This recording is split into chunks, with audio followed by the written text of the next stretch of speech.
السلام علیکم ناظرین، welcome back to my YouTube channel. تازہ ترین اپڈیٹ سے آگاہ کرتی چلوں۔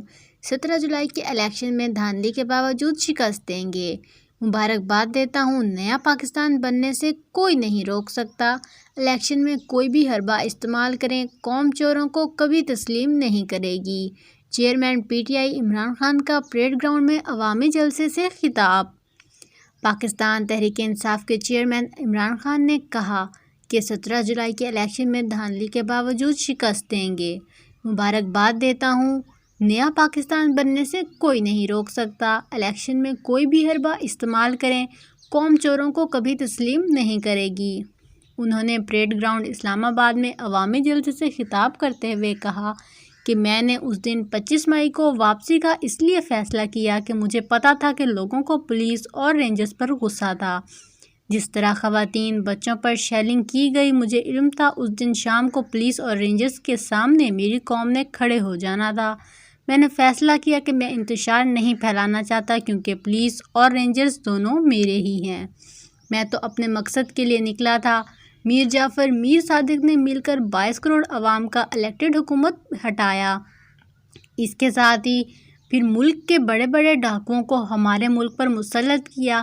میں اس دن سارے اداروں کو پیغام دینا چاہتا تھا کہ قوم کدھر کھڑی ہے۔ قوم کسی صورت ان ڈاکوؤں کو تسلیم نہیں کرے گی۔ میں ملک کے اداروں کے خلاف جنگ کرنے اور ملک کا نقصان کرانے نہیں نکلا تھا۔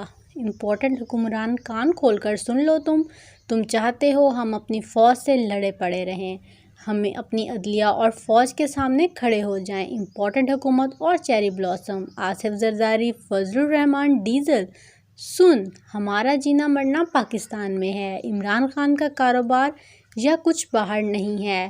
20 سال باہر کمائی اور سب کچھ پاکستان میں ہے۔ میرے ذہن میں کبھی نہیں آیا کہ میں پاکستان سے باہر رہ سکتا ہوں۔ امپورٹنٹ حکومت کو پیغام دیتا ہوں، تمہارا جینا مرنا پاکستان میں نہیں ہے۔ مشرف دور میں نواز شریف باہر گیا تھا، پھر این آر او لے کر حکومت میں آیا، ملک کو لوٹا اور کیسز بنے تو پھر بھاگ گیا، اب پھر این آر او کے انتظار میں ہے۔ آصف زرداری کا بھی پیسہ باہر ہے۔ ان کو کوئی فرق نہیں پڑتا، اگر روپیہ بڑھتا ہے تو ان کی دولت میں اضافہ ہوتا ہے، اگر ملک کو کچھ ہوتا ہے تو یہ پھر بھی باہر جا سکتے ہیں۔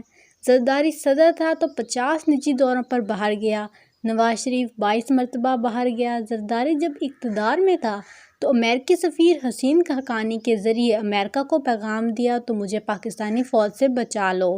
نواز شریف نے مودی کو اپنے گھر شادی پر بلایا۔ پاکستان نیچے جائے تو ان کو کوئی فرق نہیں پڑتا۔ انہوں نے کہا کہ نوجوانوں، آج لوگوں کو اس لیے دعوت دی کہ ثابت کرنا چاہتا تھا کہ اگر 25 مئی کو ظلم نہ کرتے تو پولیس چھاپے نہ مارتی، آنسو گیس کی شیلنگ نہ کرتی، تشدد نہ کرتی تو اسی طرح عوام نے آنا تھا اور امپورٹنٹ حکومت نامنظور کا نعرہ بھی لگانا تھا، کیونکہ قوم امریکی سازش اور ڈاکوؤں کو تسلیم نہیں کرتی۔ ملکی اداروں پر پرامن احتجاج سے پیغام دینا چاہتے تھے، انہوں نے ہمیں احتجاج نہیں کرنے دیا۔ آج پشاور، کراچی، لاہور، ملتان اور پورے پاکستان میں قوم نکلی ہوئی ہے۔ اداروں کو پرامن احتجاج پیغام دے رہا ہوں، ابھی بھی وقت ہے، ملک کو ان چوروں کے ہاتھوں سے بچا لو، کہیں ہمارے ہاتھ سے گیم نکل نہ جائے، پھر چاہو گے تو نہیں روک سکو گے۔ دوسری چیز یہ کہنے آیا تھا کہ غور سے میری بات سننا، میں پاکستان کے ساتھ بڑا ہوا ہوں، میرے ماں باپ غلام ملک ہندوستان میں پیدا ہوئے تھے، انہوں نے مجھے بتایا تم خوش قسمت ہو کہ آزاد ملک میں پیدا ہوئے۔ مجھے سمجھانا ہے کہ ہم نے انگریزوں سے کیوں آزادی حاصل کی تھی، قائد اعظم نے کیوں پاکستان کو آزاد کرایا تھا، کیونکہ انگریزوں کے دور میں قانون کی بہتر حکمرانی تھی، کرپشن بھی نہیں تھی۔ آزادی اس لیے چاہیے کہ اللہ نے ہماری دعویٰ لا الہ الا اللہ کی بیس پر رکھا ہے، اس کے ساتھ ہی اللہ ہم تیرے علاوہ کسی کے سامنے سر نہیں جھکاتے۔ اقبال کا شاہین کیا تھا جو زنجیریں توڑ کر اوپر چلا جاتا تھا، غلام قوم کچھ نہیں ہوتی، صرف آزاد قوم کا بڑا نام ہوتا ہے۔ پاکستان بنا تو ہم نے کہا ہم پاکستان اسلامی فلاحی ریاست بنائیں گے۔ اللہ نے انسان کو اشرف المخلوقات بنایا، انسان پرواز کرتا ہے تو فرشتوں سے اوپر، لیکن جب انسان گرتا ہے تو جانوروں سے بھی نیچے چلا جاتا ہے۔ کلمہ زنجیریں توڑ دیتا ہے اور چھوٹے انسان سے بڑا انسان بنا دیتا ہے۔